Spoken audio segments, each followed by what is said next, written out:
Why do we pay more for perception than production? Why do we chase the illusion of luxury instead of the reality of wealth? Why do we drop stacks to impress strangers? Who wouldn't notice if we went broke tomorrow? That's the trap. We don't buy products, we buy permission. Permission to feel worthy, permission to feel like we matter.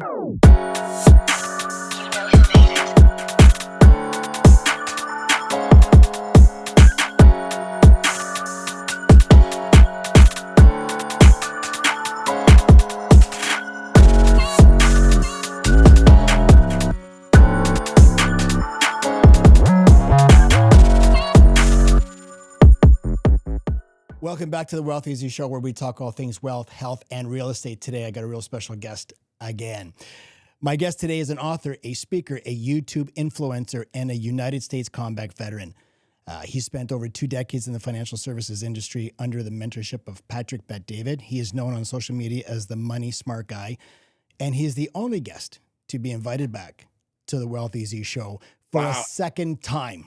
Please welcome to the show, Matt Sapaula. Hey, honored to be here. How's it feel to be a first for something? You're the second person I've had on the show. Dude, honored. Something about this Canadian-American mixture between the two of us, man. Something's working. I know. Well, I'm really glad to have you.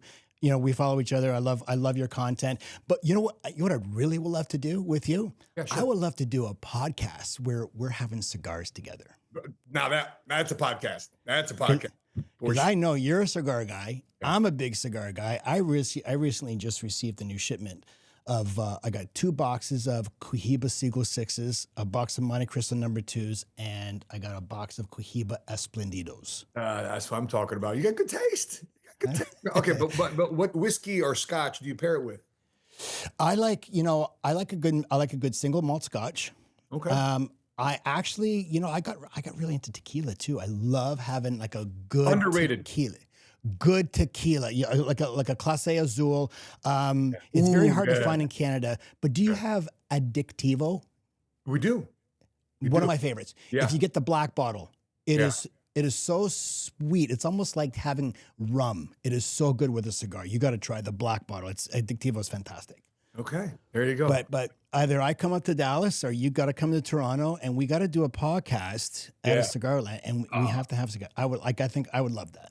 That'd be a podcast. That'd be fun to do. 100%. Yeah, because you do your Thursday nights Instagram live. Okay, yeah, exactly. Yeah. Right? And the first thing you do, you got your cigar and you're cutting your cigar and you go, I'm going Israel Live. I'm like, oh, this is my man. This is what I want to do. That's it. Just a routine, bro. Just a routine. That's in with the cigar, man. A cigar for me has always been a reflective, thought-provoking time frame. You know what this when the whiskey comes in, the wisdom comes out, I guess. So yeah. What's your go-to cigar? For me, my daily would be my father's La Promesa. Okay, my father's good, yeah. Good. And then the Judge. Yeah, the Judge is good too as well. The Judge is good too as well. La Flor de las Antillas. Another daily is Avo Vizians. Okay, yeah. Which I didn't realize he was Armenian, and Patrick's Armenian. I didn't realize that these Armenians around my life. And then my celebration cigar is my Atabey or Opus X, Guide of Fire. Oh. Yeah. But they're hard to find here. I think they're hard to find anywhere, the Opus X. Yeah, but my accountant brought me back a box of Opus X Forbidden Dubai exclusive. Hey, there you go. Yeah. He was in Dubai. He goes to Dubai every winter. And he brought me back it's a big red box, Opus X Forbidden. It says Dubai exclusive on it. I'm like, this was like 3 years ago. I think I have 2 left. I just like the way you describe cigars, bro. I'm like, you got me like, you're a good storyteller, bro. Love that. Well, you got to come to Canada so you have some Cubans. The closest I came to Canada, where were we? Montreal last October. Okay. Apparently everybody speaks French there. Yeah. It's like a 6-hour drive from me here. Got it. Yeah, that's the closest. Toronto's a great city. You got to come into Toronto. We got to do something in Toronto. Okay, Toronto. Love it. But you mentioned, the whole Canada-US thing, and I think that's a really big topic right now, what's going on. I mean, we have an election coming up, and the one thing that Mark Carney who is the liberal. He is our current prime minister because Justin Trudeau stepped down and there wasn't even a vote, but he is now our prime minister. And the one thing that he is campaigning on is he feels that he's the only one that can fight a crisis and fight Trump. And really, at the end of the day, Trump didn't cause the problems in Canada. The Liberal Party did. But everybody's blaming Trump. Like the last 9 years had nothing to do with Trump, but everybody wants to blame Trump. And now this whole tariff war going back, people are saying, oh, Trump's going after Canada. To be honest with you, Canada's been screwing the U.S. for years on tariffs, but they don't know that. Trump's a bad man. I'm glad it's coming from you. I mean, it's. I'm a realist. We have been screwing the U.S. for years with tariffs, and here's how I explain it, and then I'd love to get your perspective. The way I would explain a tariff deficit is, let's assume you're from U.S. and let's assume I'm from Britain, and we have an agreement. You're in the insurance industry and I'm in the real estate industry. Yeah. And I say, hey, listen, let's do a referral arrangement, right? Yeah. And in the first year, you send me 10 referrals, I send you one. Yeah. And then the next year is the same. And after 5 years, you've sent me 50 referrals and I've sent you 5 referrals. And you're going to say, hey, John, we need to have a discussion here. There's a deficit in this referral. I'm going to have to slap a little bit of tariff because, listen, you're making a ton of money off of me, but I'm not making much off of you. So you know what? I'm going to put a referral fee onto you. And that really is a tariff. It's a deficit. And then when people hear that, they're like, oh, okay, I get it now. But they feel that Trump is like attacking the world. And you know what? I love Trump. People might think I'm an idiot, but I'll speak my mind.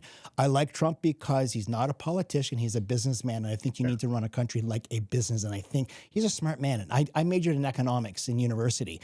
And I love what he is doing. On your end, you're in the financial services business. What especially with the global trading partners and neighbors like Canada, from your perspective, what do you think's really going on behind the scenes here? Well, yeah, exactly it. I mean, they're exposing the bad trade deals that's happened between America and the rest of the world in the last 30, 40 years. I mean, this past weekend, if you want to include China into this conversation, the last week, Chinese manufacturers have got all on TikTok to expose the luxury goods industry. Say, hey, listen, man, you spent $1,000 for a Hermes bag. It really costs $1,440 to make. In other words, you guys are charging or paying 10 times more for it, but it only costs us 1/10 to actually make it. Who's the sucker now? And if you want the same quality product, forget going to Louis, forget going to Hermes, forget going to Versace. Just buy direct from the Chinese manufacturers without the logo. Because if you want quality, you got the quality. Now, if you want the quality and slap on the logo for perception, right? So what's going on? I think bad trade deals are being exposed. Trump doesn't care to be a politician. Trump doesn't care to be somebody in Congress long after in any form of political career. Many politicians do. And so when you see a bunch of billionaires like Doge, you see Vivek Ramaswamy expose the hypocrisy of what's going on when they unveil the money, then we see the fraud. Yes. Now we know how they've been taking advantage of us. John, even in any business, in any household, there is some form of waste and expense going on. But imagine if you compound it over billions and trillions, of course there's going to be some things that's going to be exposed. So why are people mad at Trump for?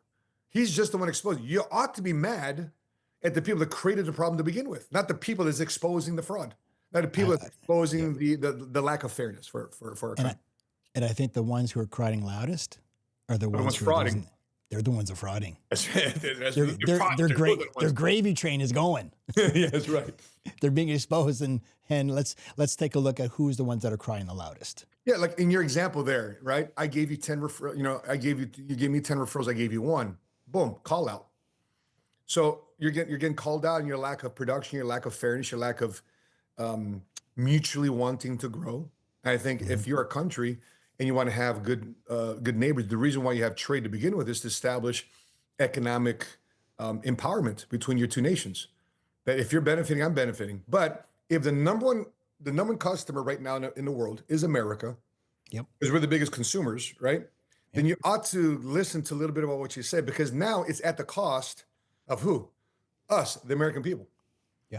And this should have gone, been a conversation a long time ago. And by the way, there's a bunch of Pelosi, Schumer videos that's going on right now from the 80s and 90s talk about how unfair America not putting tariffs on China is. And how Obama's going. This one with Obama. Obama's talking about tariffs, and like I saved the video. I'm like, because the hypocrisy is so laughable. You've got Obama having an interview and saying, China's treating us unfair. We need to put tariffs on it. We need to protect our American manufacturers. And then all of a sudden, when Trump does it, oh, it's bad. He's a bad man. Isn't it funny? That's the craziness about, of politics, and then you see videos of Trump from the 80s, non-politician on Oprah, being asked the same question about how he feels about America. And guys, I'm not trying to be pro-Trump here. I'm just trying to state a fact. Let's take facts. He's had the same narrative for the last 30, 40 years. And so, these politicians, they flipped. Yep. And now you see where the money is in politics and the dirty truth of where we're at today. Yeah. And this show is not it's not a political show. We're stating facts. I'm not choosing sides. I'm just saying a fact is a fact. Let's just take a look at it. Right. Yep. And if you want to see where the fraud is, follow the money. That's right. And I like what he's doing. And you got to have big balls to do what he is doing, because he's getting a lot of backlash. But I understand also, people are complaining, oh, look, he walked into a great economy. Look what he did with the stock market. You know what? I think it's great what he's doing, because we are both in the financial services industry. When the stock market goes down, where do people go? They start to go into bonds. Mm-hmm. And if the bond prices start to go up, the yields are going to come down. You guys got over $9 trillion in T-bills that are coming due in 2026 that need to get refinanced. Well, if Trump can get those interest rates down, every tenth of a point is worth billions of dollars. That's billions of dollars that are going back into the American economy that taxpayers don't have to fund. He's brilliant, but people don't do their damn research. And they just see him he's knocking the economy down. And yeah, you know what? Some people, I think the people that are relying on the stock market right now in their 401ks that are taking, their safe withdrawal rate, yes, they're going to take a bit of a hit. But overall, he's going to save the economy billions of dollars. Hey everyone, it's John. I just wanted to thank you for being here. And I would ask that you please subscribe to the show by just clicking the subscribe button right here. I'd really appreciate it. It helps grow the show so we can get even more successful guests on the program to help you. If you're already subscribed, a huge thank you. When you subscribe, you're going to get access to the program before anybody else does. So if you would, just click subscribe right here. Thanks so much, and welcome back to the Wealth Eazy Show. And I'd say my contrarian point of view last week was like, why more people in America aren't really pissed off about the tariffs? They're more pissed about the tariffs by things costing more money. But you should really be pissed because you lost money. And the reason why people aren't afraid or are not mad at not losing a lot of money is because they never had a lot of money saved to begin with. True. The 50, 60, 70-year-old, they've got a lot to lose right now. But the typical 20, 30, early 40-year-old, they don't have a lot of money saved.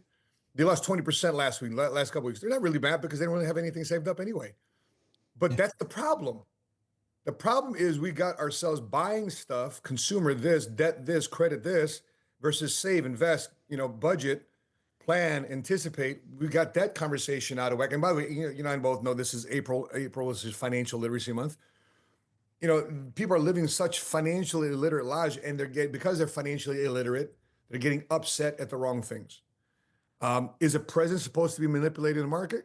Because he creates policies to affect the economy of our country and the global trade. That's his job, is elected to do so. But is it people are getting mad, is it insider trading though? That whole bit, did they manipulate? So therefore his buddies, did you make money? That clip on you made money, right? I saw Elizabeth Warren came out with an Instagram video. Trump should be impeached because he deliberately did this, and all his buddies. I want an investigation if they're making inside trades. Well, how about we start with investigations into Pelosi, And the Democrat Party. That's right.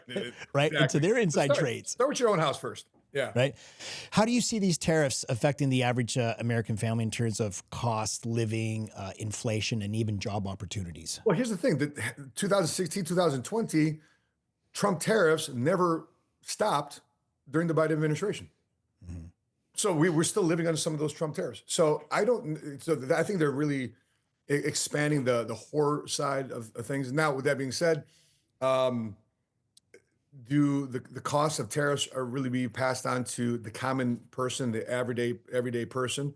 I don't know. I don't know so much. Unless you're a big Walmart shopper, you're a big, Target shopper, where 80, 90% of what you're buying is made from China. But we've known that for a long time already. With this pause happening, I think this whole tariff thing, this whole move, this whole hardcore, positioning on Trump, in my opinion, it's one big forcing you to sit down to the table and let's create a deal. I don't think that how many times he paused it already? Pause this, pause that, market it, pause. This area, pause. This sector, pause. He's really just getting people to sit down at the table and have a conversation. Instead of one by one, he's trying to get everybody to do it all at one, one fell swoop. So therefore it's easy negotiation across. So it's not specific deals per country. It's like, hey, here's how we're going to be doing business with people across the world. I don't think if it's going to happen, it's not going to affect us greatly in the short term. Long term, I don't think it's going to be affecting us at all. No, I could be contrarian about this. I don't think the sky's falling, and the average person, the average small business person says, I get all my stuff from China. Where am I getting it? I think it's time for us to be more resourceful. We should have never offshored our own labor and skills in manufacturing. I think it's going to force Americans back to new skilled labor. Tim Cook said it best. Cheap labor in China isn't cheap anymore. It's skilled labor. Correct. It's the artisans of these bags that the rest of the world went to them and go, hey, can you make these bags? And next thing these guys, 20 years of learning how to make Hermes bags and women's purses and clothes, etc. And truth be told, John, you're a good looking dresser. I like dressing nice too as well. I've been buying my suits from Thailand for the last 10 years anyway. I don't go get my suits at Nordstrom's. I don't get my suits. These guys learn how to reach out to me direct. And all my suits, my 3-piece suits, outside is just simple sport jacket like this. But all my suits I wear on stage, on my talks, when I'm doing my presentations in money suits, Thailand. I hope that America finds a way to quickly adjust. And anytime any pressure like this is pushed, that's when new opportunities arise. And I also want to say this too as well. What happens to all the labor jobs in America? Like we're short on? We're short on plumbers. We're short on electricians. We're short on construction workers. We're so much short on everything because everything's been outsourced and offshored. The onshoring, what's going on, right? Like coming back and bringing it back. I think that's going to be an opportunity for a lot of people to say, listen, if I can get involved in this onshoring movement, therein lies the opportunity. Well, the one thing that I think Trump is doing too is he's creating leverage. Yes. He's now got countries calling him and going, hey, what can we offer you? He never had that before. You've got Porsche, Audi, Hyundai.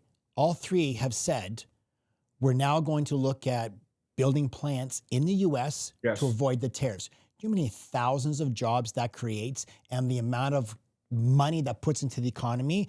When he talked about putting a tariff on a Taiwanese semiconductor maker, they said, well, you know what, we'll spend, I believe it was, I can't remember the figure. It was either like $1 billion, I think it was $1 billion. So we're going to spend $1 billion. We're going to invest in 5 plants in the U.S.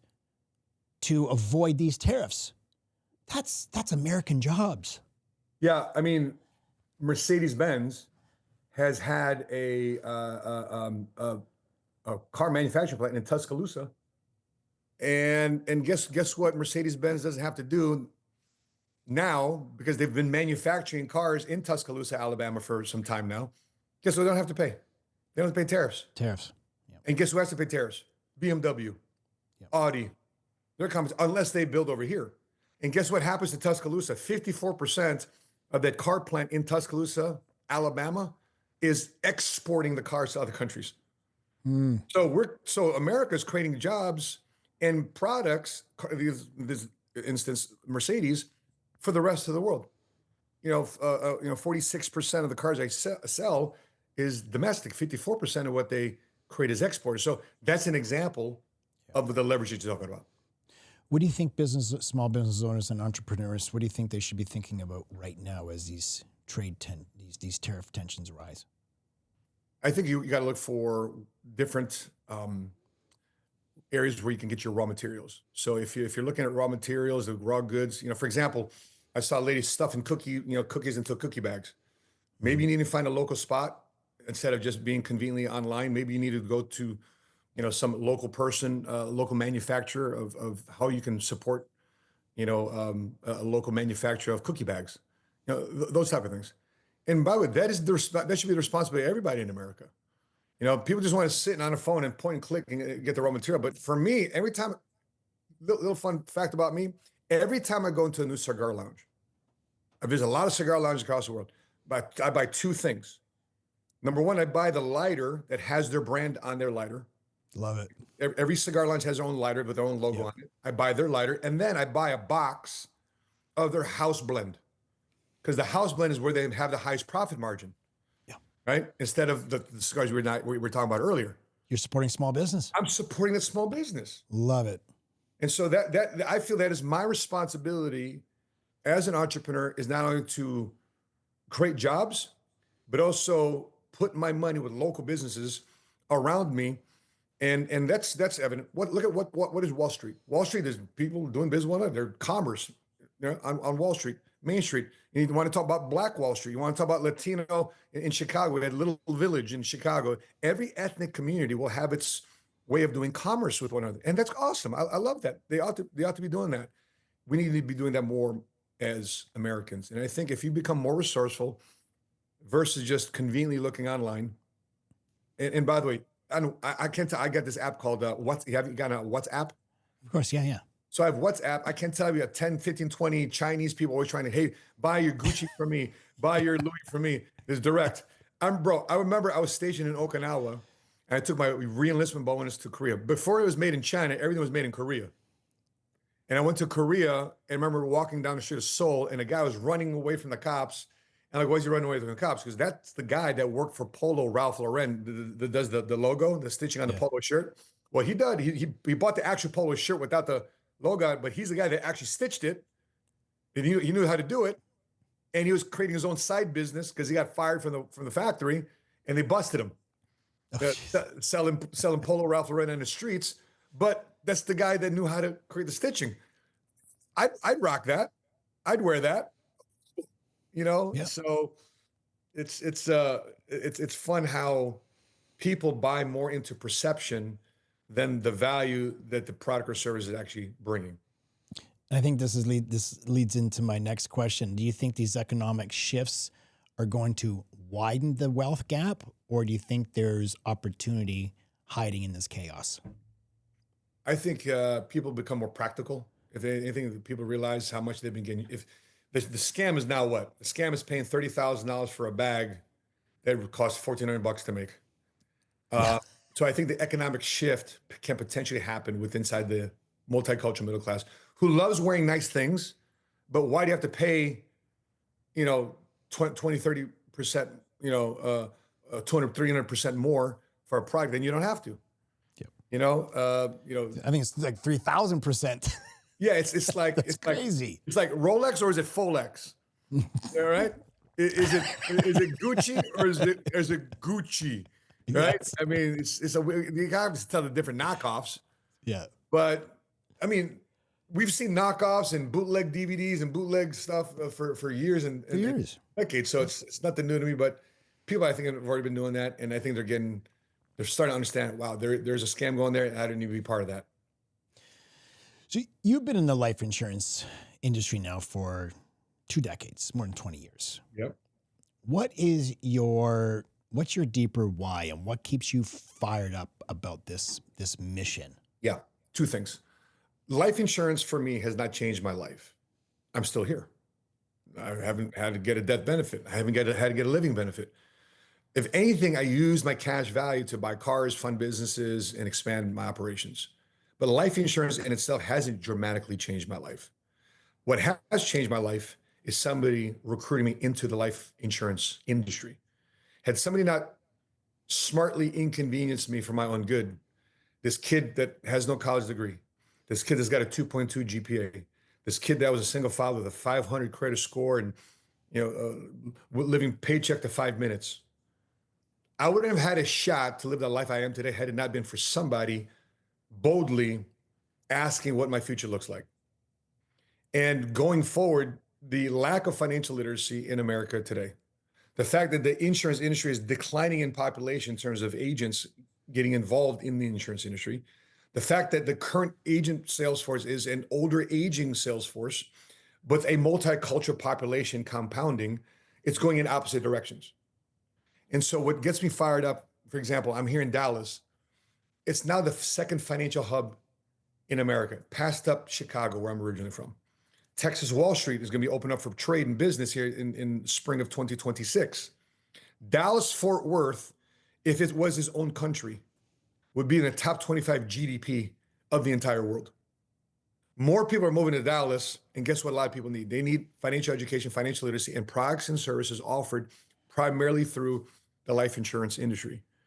And so when there's not enough people in our industry, there's not enough personnel in the industry, and there's not enough of our products on people's shelves at home, that's what gets me fired about. For me, it's a blue ocean. The only competition you and I have, John, is people's procrastination and lack of prioritization. We don't lose business. I can't remember the last time I lost business to New York Life, even though they're a very good company. I can't remember the last time I lost business to Northwestern Mutual, to Allstate, we lose business to, oh, I think I know, I'm gonna go on vacation, or I'm gonna buy this, instead. I'm gonna spend $2,000 on this instead, versus prioritizing my financial foundation as it relates to insurance and retirement planning. Yeah. So that's what I'm excited about the most, is because that problem has only gotten worse since I got involved in business in 1999. And now the products and services that I've been selling for the last 25 years, 26 years, have proven themselves to be true. Because when I first got started in business, index annuity, there's upside potential, no downside risk. Is it really true? Boom, .com bubble 01. Oh, no losses. Upside potential 03, 04, 05. Wow, .com, 07, 09, Great Recession, crash. None of my clients lost any money. None of our clients lost any money. No. Is this really tax-free? Is it really tax advantage? Okay, take your money out. Oh, I can't. So the things that we are initially getting in our mind when we first get involved in business, it's a theory that you're selling it. But now I got what? Now I got case studies. Now I got practical application, real life. And through real life, can you hand me my book over there, bro? Gotcha. So my favorite client, John, my favorite client is book, wrote book, Gotcha. The 5 gotchas of money. Losses, healthcare, taxation, inflation, procrastination. Those are the 5 gotchas. My favorite client I've profiled in his book. My favorite client I've worked for 22 years. My favorite client now is a tax advantaged bucket compared to tax later bucket. My client now has not lost a dime in the last 22 years. My client now is withdrawing this income guaranteed for the rest of her life. My client now is living in a retirement community at $6,000 a month, paid for by the long-term care policy, because we set up in 2001. Now she's living the best chapter of her life, her best life now with dignity and honor, food taken care of. The only thing she's got to do with the house taken care of, the only thing she's got to do is laundry. Why is it my favorite client?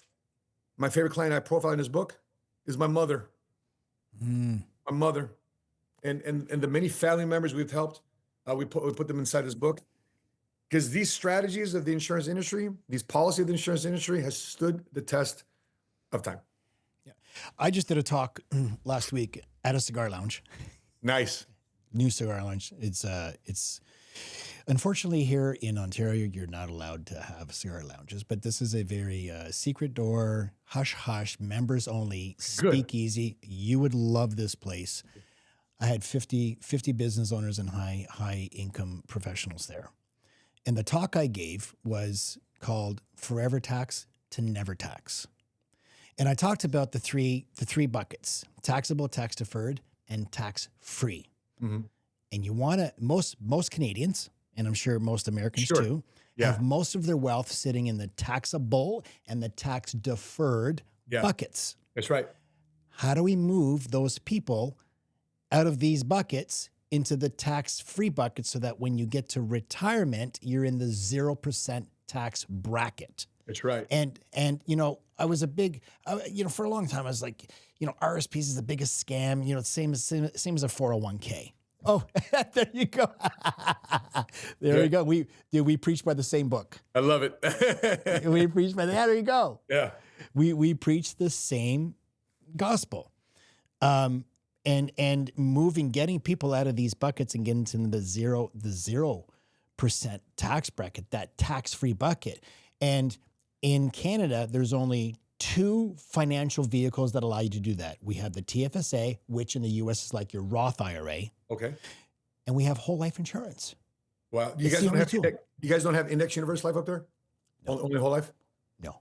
Only whole life. Wow. We have universal life policies, but we don't have any index. We don't have a variables. We just have that's why I'm really looking forward to. I'm just waiting on my U.S. citizenship now, any day now, and I'm coming into the U.S. and I'm going to blow it up in the U.S. Yes. Because you guys have so many more opportunities and more vehicles to have in that tax-free bucket. But in Canada, there's only the whole life insurance policy and the tax-free bucket. And one of the questions I want to talk to you about is you've got guys like Dave Ramsey. And Dave Ramsey is really good on giving advice on how to get out of debt. He's really great on that. Yeah. But he's really bad and he's so against whole life. Why do you think he's so against the whole life policy and his idea of buy term invested difference? And I can talk to you for an hour on why buying term investing difference just doesn't work.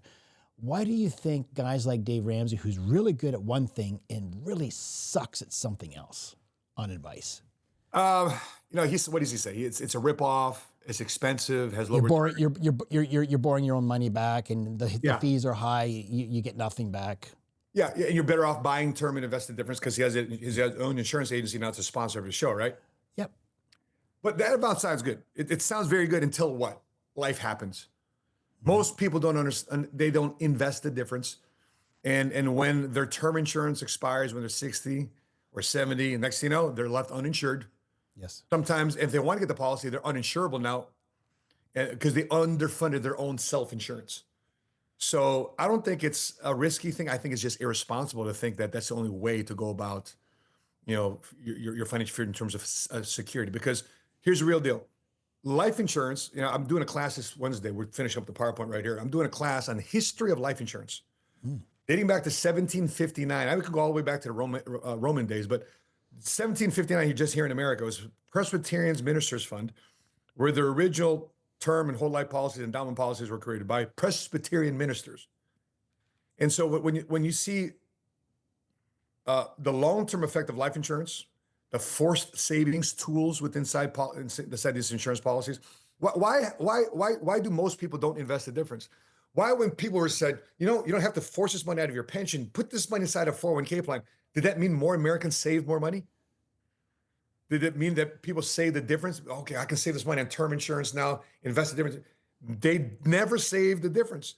They're not disciplined enough. They're not, and they never will be, because we're human beings.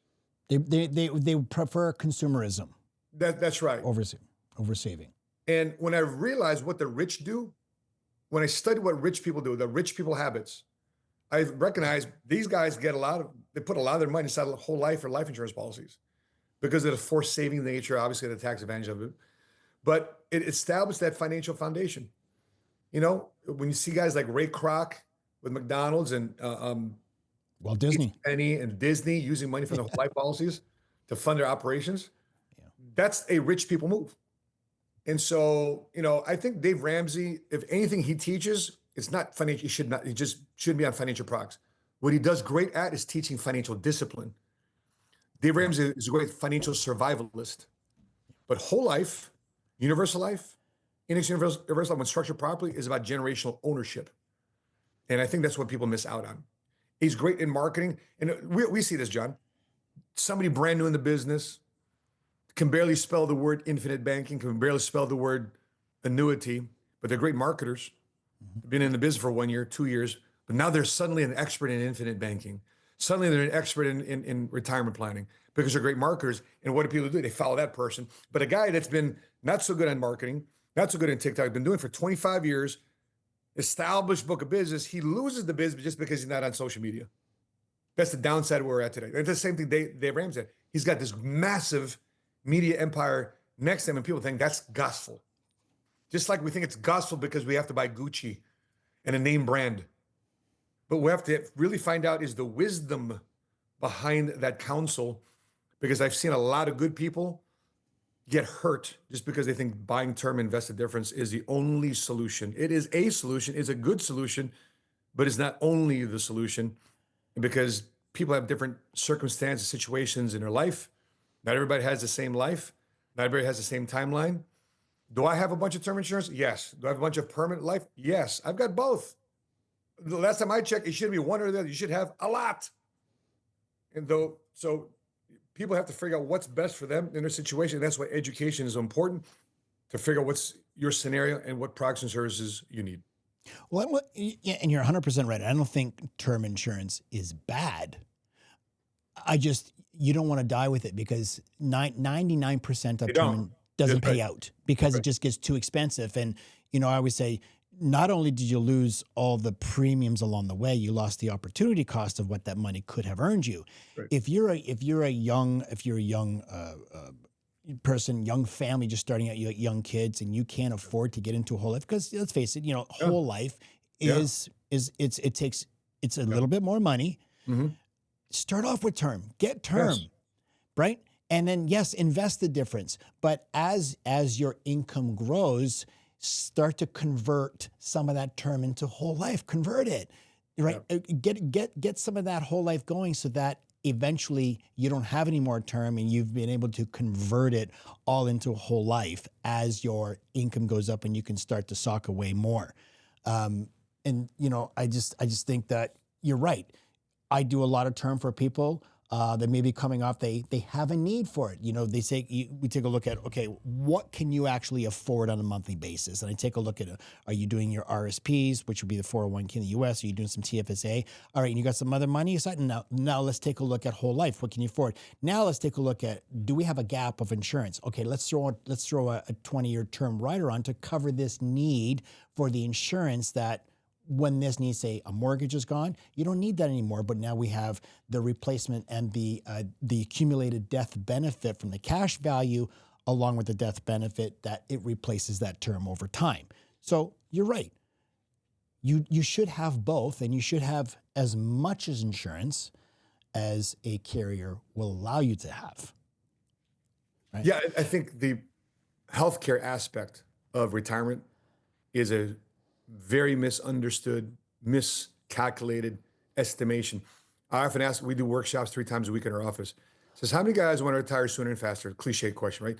Rhetorical question. Of course people want to retire. Okay, how much money did you plan for in your retirement savings to plan for additional healthcare? Because the average person will spend $200,000, $300,000 in healthcare because people think, okay, do you think you're going to live on a lower tax bracket in retirement or a higher tax bracket in retirement? People, well, I'm going to be working less, so less.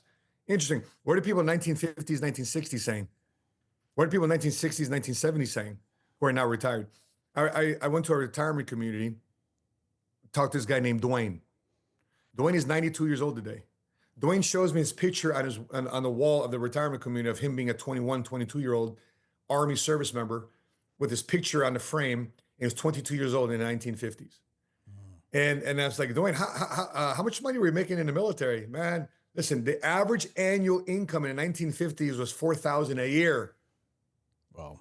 Now Dwayne's 92 years old. He's paying $5,000 a month to be in this retirement community. That's going to happen to all of us. Like, for example, in America, if it's $60,000 a year to live in America, individual, not median household income, but individual, $40,000 to $60,000 individual average individual income. expect to spend that and need that a month 50 years from now.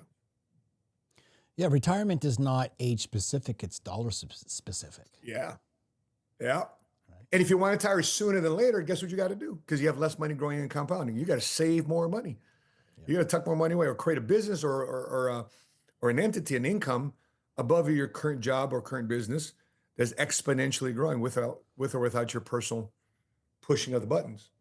Yep. And that's the conversation I love talking about, John, is like people don't want to hear about the 30, 40-year plan of retirement.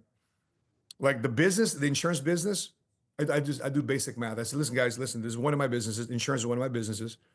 In the last 10 years, this business has paid us a little over $10,500,000 in the last, 10 years.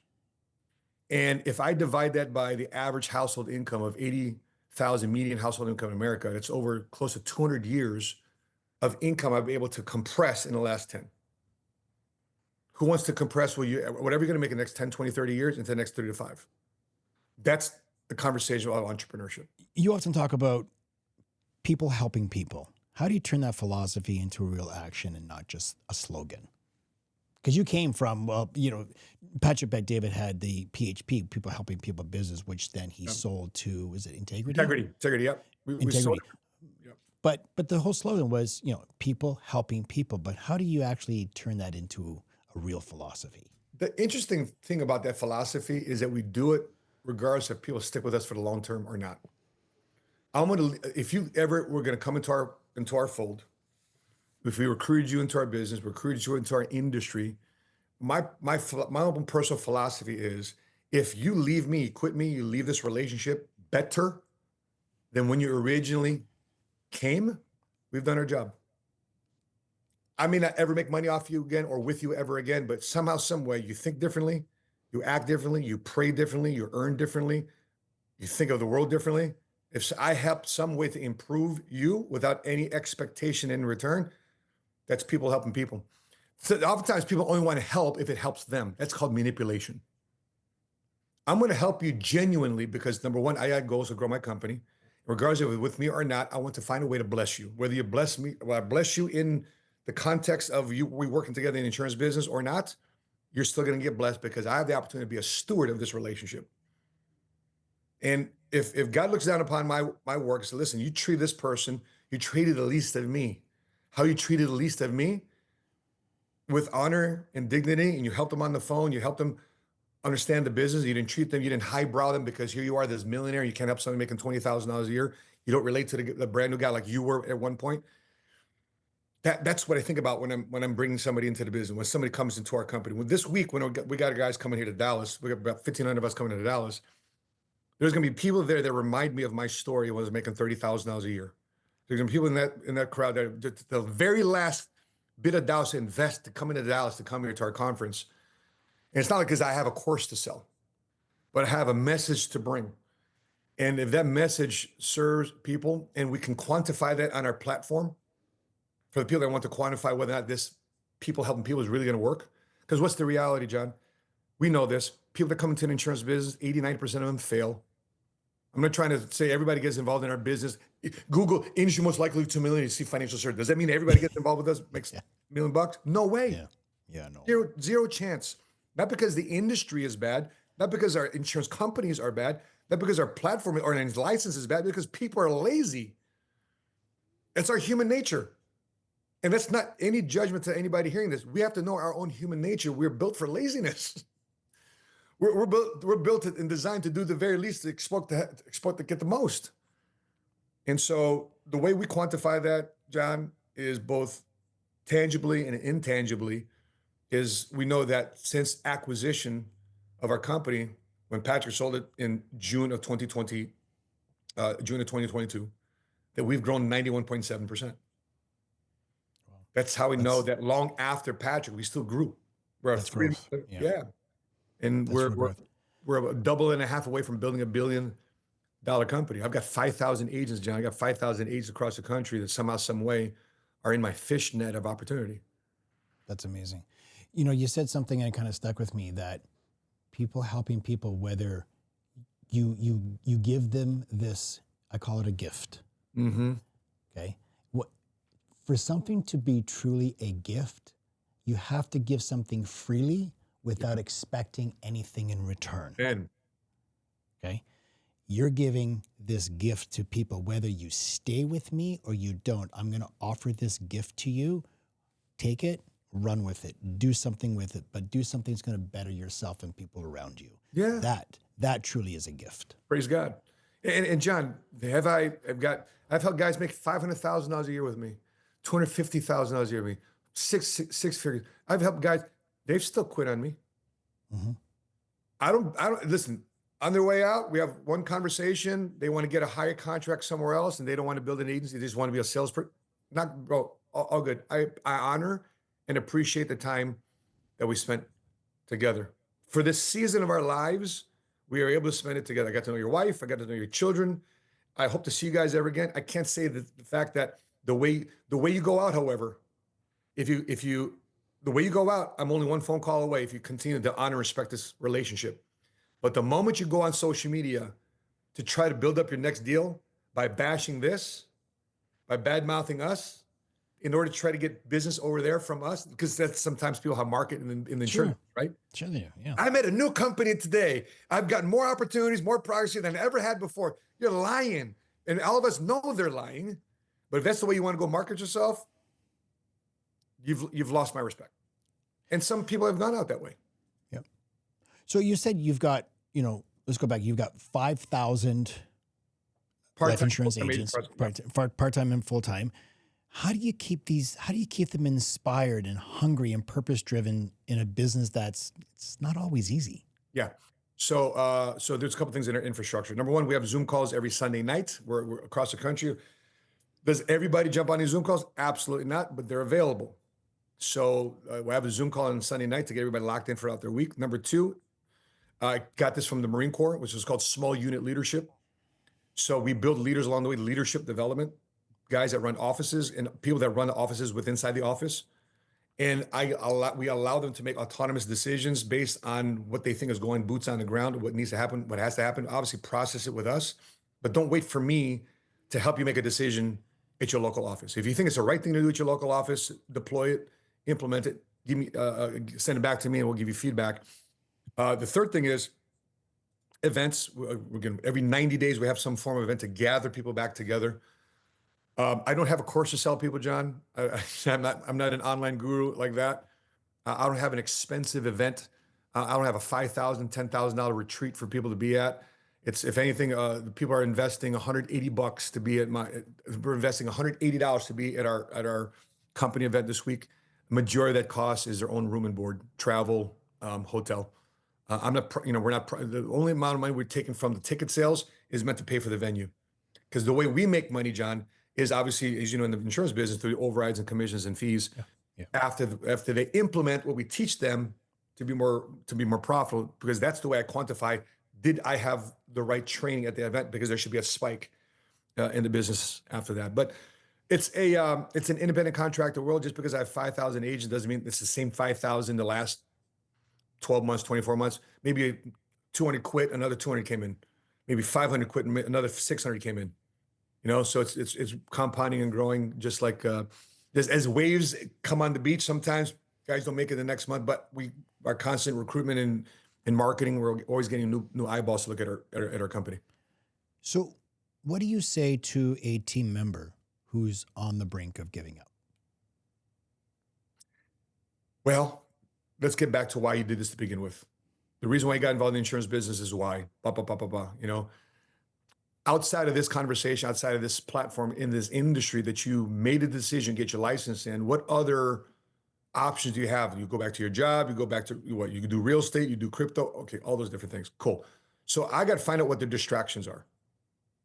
Because the insurance business is not a difficult business. It's a very simple business. We're not affected by tariffs. We're not affected. Matter of fact, recessions help us. Bad times help us. AI even further helps us. Robotics further helps us, because what are people figuring out? They can't do financial services and do retirement planning with an AI or a robot. They actually need a human being. Maybe they do that for underwriting. Maybe they do it for customer service, but not for an agent. So we're also recession, pandemic, and AI proof type of industry. What other industries? So we go with the logical approach too as well. And then I break down the fact, okay, if you say this business doesn't work, let's open your calendar. How many phone calls did you make? How many hours a day did you work? How many people did you visit with on a daily basis? Oh, so you know what we find out, John? It's not that the business isn't working. You know what we find out? They're not working. They're not working. And I said, listen, let's do some remedial action. Give me your list of potential customers and prospects. Let's make phone calls right now. I'm going to make them for you. Sit down right here. Matt, you got time for me? You make them, of all the time you got, Matt, I can make phone calls for you. Because who's the best, in my opinion, John, who is the best person to give birth, rebirth, CPR, back to this agent? One of my new guys or me? It's me. The mentor. That's right. So listen, by the way, every Monday night, all my guys know where to find me. Every Monday night, I'm at the office in what we call phone zone, and I'm helping people make phone calls. I'm accessible. I'm available. I'm easy to find. The question for most people is, if you don't work the business, no matter if it's this business or any business, it'll never work. How you do one thing is how you do everything. And the moment you quit, guess what starts happening? I've got this training about 10 reasons why you wouldn't quit. You shouldn't quit. First reason is, once you quit once, guess what? It's easy to quit on anything else Sure. that you have a difficulty doing. Once you get quitter's blood, it becomes a habit. By the way, flip side, so is winning. When push comes, we just interviewed a guy here, Tyrone Crawford, he's here in my podcast. He was a defensive lineman for the Dallas Cowboys. They were joking around with him that he had to run these conditioning drills. They call them $300 million, 300 meter sprints, back and forth, suicides, right? And he goes, I'm not one to quit. But the last one, bro, I saw everybody falling out. I kept going, and I wasn't going to quit because we had another 3 more to go. Everybody quit but me, but with 3 more to go, it was up to me. And I was the last man standing. I'm not one to quit, but bro, that last one, yeah, I stopped. I quit. If that meant the redshirt freshman doesn't make the team, I totally get it. You know what everybody said? Bro, we just joking with you. The workout was done, 30 minutes ago. We just want to see where you go. That's good. Kept going, man. You made the team, bro.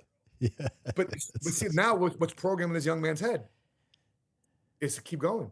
And everybody in life is going to face a wall.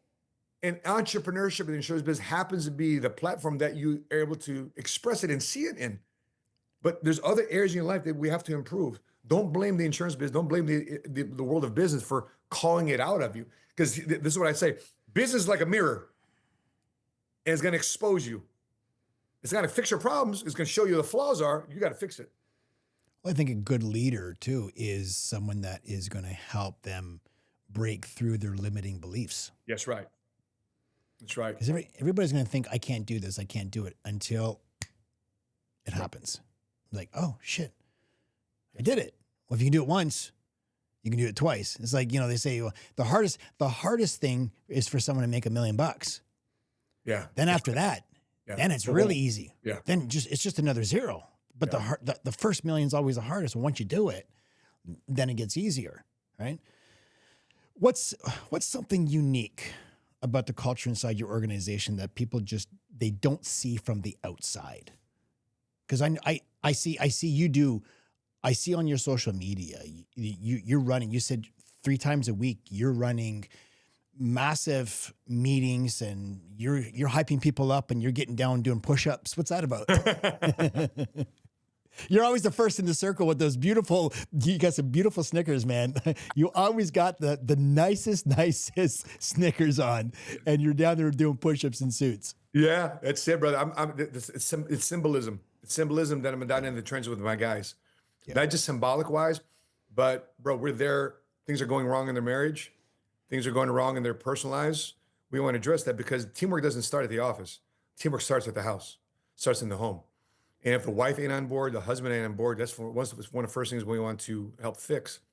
Because economic problems are a expression of more deeper problems that's inside that home.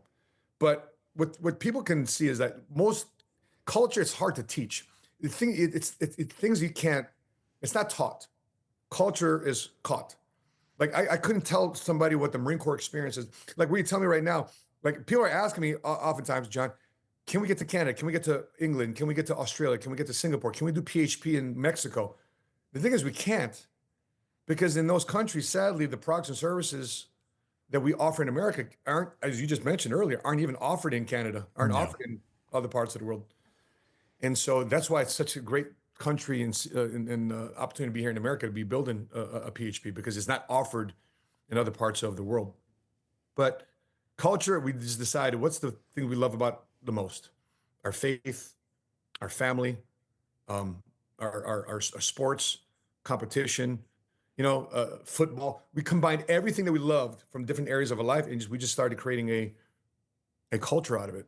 We have inside our insurance office, we have call out culture where if we realize one of our guys is not performing, we have the open floor to call them out in front of everybody, not to insult them, but to lift them up. John, listen, I noticed the last 7 days, bro, you haven't gotten any traction in your business. I know your blanks in a leaders bulletin, bro. I know you're a killer, you're a warrior. What's going on? You're better than this. We have that communication with inside our office openly amongst everybody, myself included. I can be called out, right? And I could be put on task. So we want to have good book recommendations, crucial conversations. We constantly want to have crucial conversations with one another. And sometimes people, and some people that's uncomfortable for them to do because it's their friend, they know their wife, they know their husband, and a lot of personal relations. But listen, the mission for us is to make sure we grow our business, we grow our company, grow ourselves. And I don't want, just because I don't want your feelings hurt, to allow that mission not to be accomplished. You're hurting my feelings by you not being on board to accomplish this mission. Right. So the sooner we're able to do that, call out culture is a big thing with us.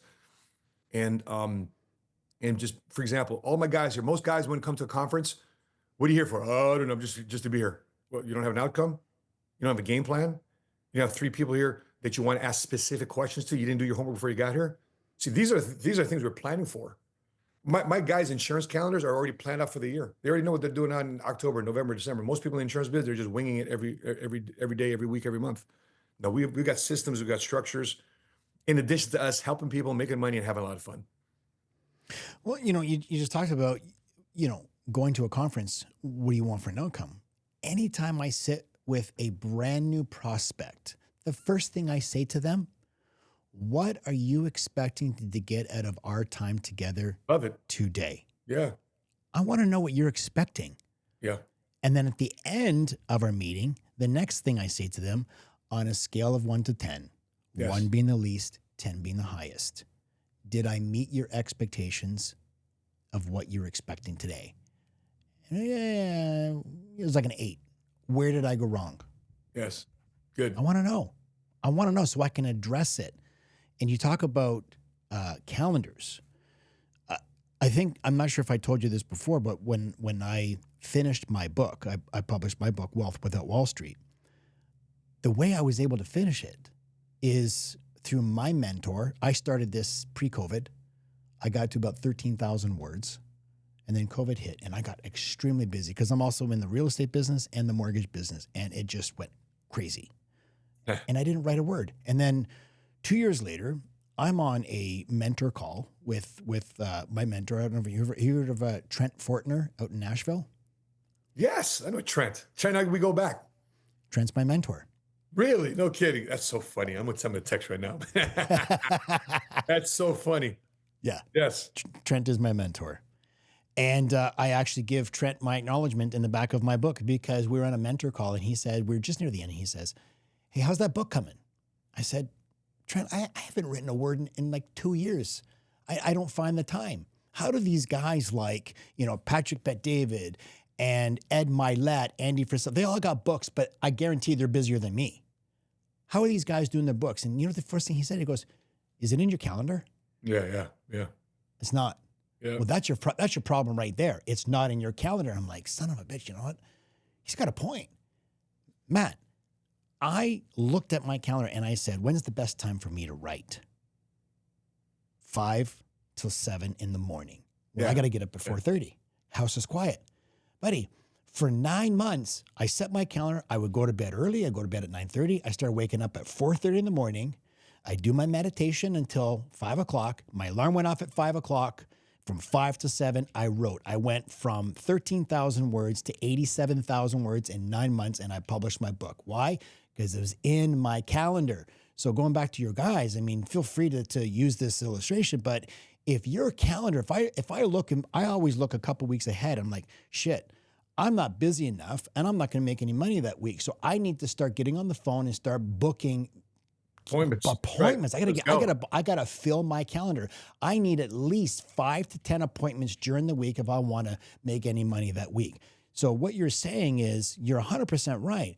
People go, the business isn't working. And the first thing you said is, let's open up your calendar. Mm-hmm. If there's nothing in it, what are you expecting? It's not going to fall from the sky. That's right. I mean, we've been in the business. I've been in the business now. I'm in my 26th year. Yeah. I get a lot of referrals, and I'm sure you do too, but I still have to get on the phone and talk to people that I may have had a conversation with last week at the cigar lounge, or I was at some place where someone gave me their card. You got to get on the phone, and you do have to work the business if you want anything out of it. It's just not going to come to you. That's right. Yeah. Right? So putting in your calendar, I think is really, really key. What's the most important message that you're delivering to your clients today in this economic climate? It's the consistency of making sure that they're not jaded by what they see in the news, by what they see with their friends, family. Stick to the book, stick to the principles. Yeah. Avoid losses. We got your healthcare plan for. Minimize and eliminate taxation. Making sure that you're getting ahead of inflation. And if there's one country you never want to go visit, it's the nation of in other words, procrastination. I want to make sure that people have that constant communication and relationship always, because it's one thing for us to visit them for an hour. We do this full time. Our clients don't do this full time.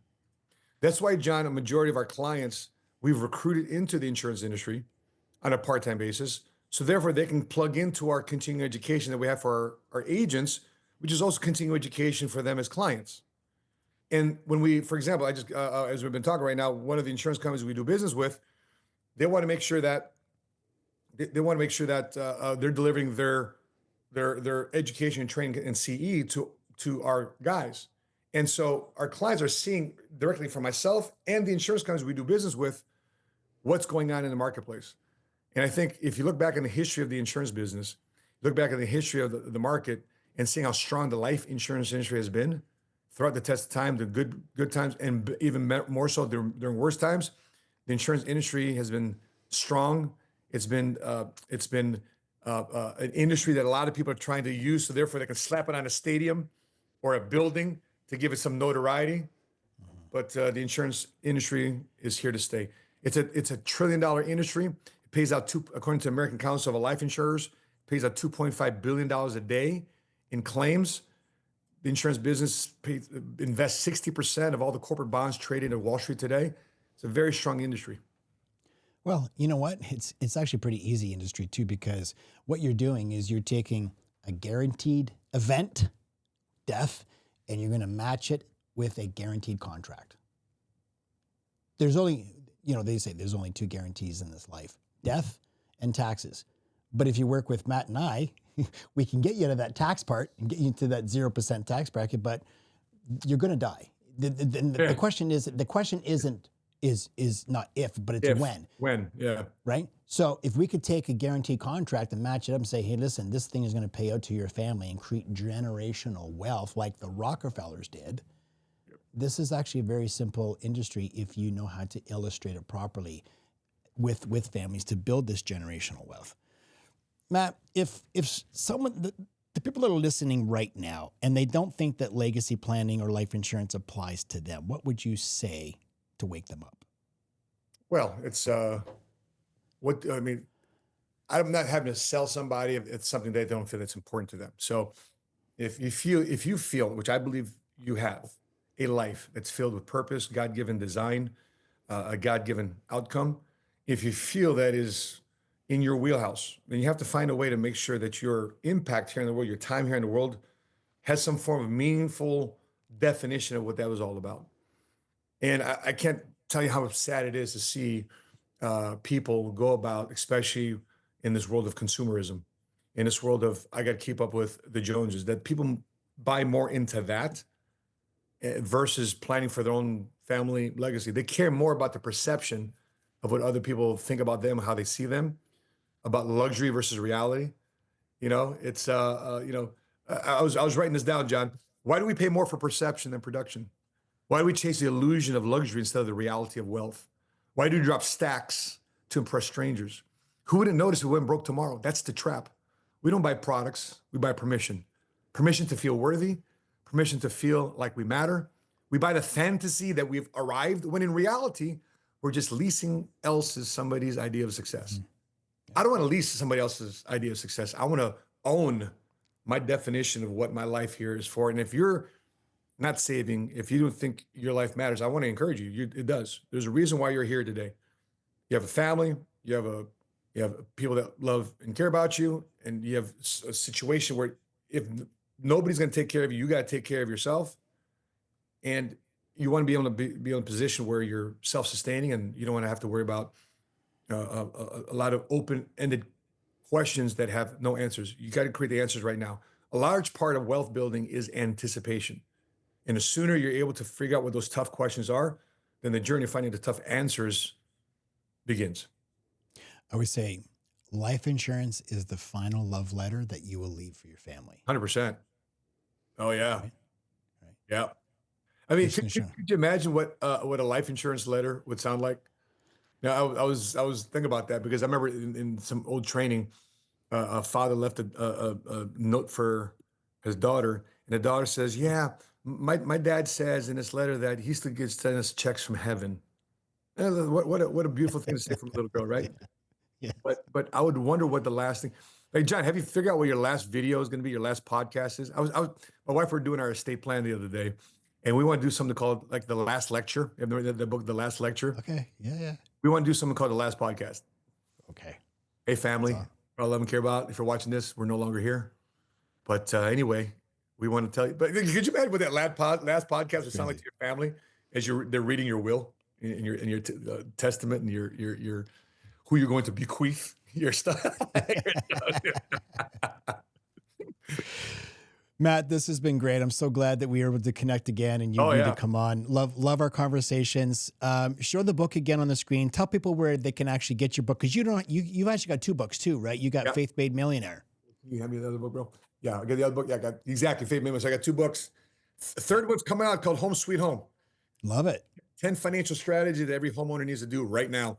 But that's coming out here pretty shortly. But these are two right now. These are two Amazon bestsellers. Faith Made Millionaire was my first one. And Gotcha. This is more for the industry and entrepreneurship. This is more for the financial products and services that are offered in the insurance business through our practice. So appreciate you asking, man. So you can all find these on Amazon. Fantastic.